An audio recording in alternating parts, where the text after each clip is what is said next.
ಅಲ್ಲ ಥರನ ಇಬ್ಬರು ಆಸ್ಪತ್ರೆಗೆ ಹೋಗಿರು ಇಟ್ಟೋತಾರು ಬಂದಿಲ್ಲ, ಫೋನು ತೆಗಿತಾ ಇಲ್ಲ. ಏನು ಮಾಡೋದೀಗ?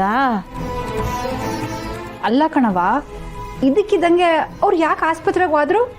ಗಂಗಾಧರಪ್ಪ ಮಂಡಿ ಶಾನ ನೋಯ್ತದೆ ಅಂದ. ಹಂಗಾದ್ರೆ ನಿಮ್ಮ ಅಪ್ಪ ಏನು ಕರ್ಕೊ ಹೋಗು ಜೊತೆಗೆ ಅಂತಂದೆ. ಬೇಡ, ನನ್ನ ಮಗಳೇ ಇದ್ರೆ ಅನುಕೂಲ ಆಯ್ತದೆ ಅಂದ. ಇಬ್ರು ಹೋದ್ರು.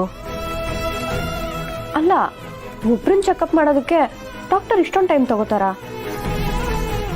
ಏನೋ ರಕ್ತ ಪರೀಕ್ಷೆ, ಮೂಳೆ ಪರೀಕ್ಷೆ ಅಂತ ಬರೋದು ತಡ ಆಯ್ತದೇನೋ.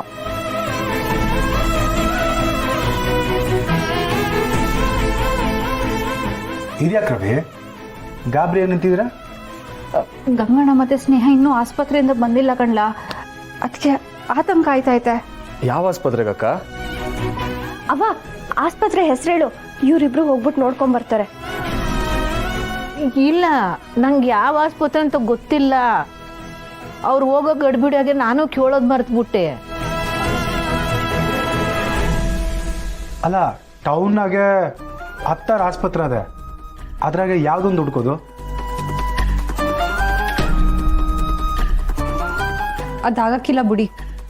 ಈತಿಂದ ನೀವು ಆಸ್ಪತ್ರೆಗೆ ಹೋಗಿ ಅವ್ರು ಆ ಕಡೆಯಿಂದ ಇಲ್ಲಿಗೆ ಬಂದ್ರೆ? ಅದು ದಿಟಾನೆ. ಇನ್ನೊಂದು ಸ್ವಲ್ಪ ಹೊತ್ತು ಕಾದ್ ನೋಡುವ, ಅವ್ರು ಬಂದ್ರು ಬರ್ಬೋದು. ಅಲ್ಲ, ಆ ವಯನು ನನ್ನಂಗೆ ವಯಸ್ಸಾದವನು ಒಂದ್ಕಿತ ಫೋನ್ ನೋಡ್ಕೊಂಡ್ರೆ ಕೇಳಕ್ಕಿಲ್ಲ ಅನ್ನೋ. ಆ ಹುಡುಗಿಗೇನೋ ಹುಷಾರಾಗಿರೋದಲ್ವೇ? ಹೌದವ, ಸ್ನೇಹಕ್ಕ ಯಾವತ್ತೂ ಈ ತರ ಮಾಡ್ದೋಳಲ್ಲ. ಒಂದಲ್ಲ 2 ಸಲಕ್ಕೆ ಫೋನ್ ಎತ್ತೋಳು, ಆದ್ರೆ ಇವತ್ತು 10 ಸಲ ಮಾಡಿದ್ರು ಫೋನೇ ತೆಗಿತಿಲ್ಲ.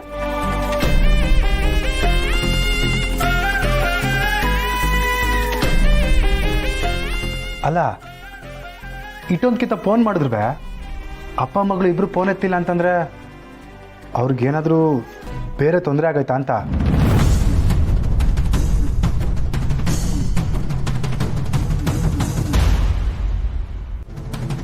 ಏನ್ ಹೇಳ್ತಾ ಇದೀಯ ಮಾವ?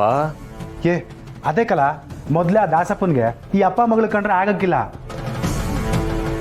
ಇವ್ರು ಆಸ್ಪತ್ರೆಗೆ ಹೋದಾಗ ಅವ್ರೇನೋ ತೊಂದರೆ ಮಾಡೋರ ಅಂತ.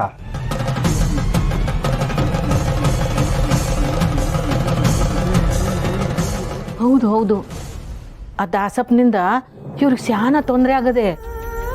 ಮತ್ ತೊಂದರೆ ಸಿಕ್ಕಾಕಳಂಗೆ ಆಗಬಾರ್ದು.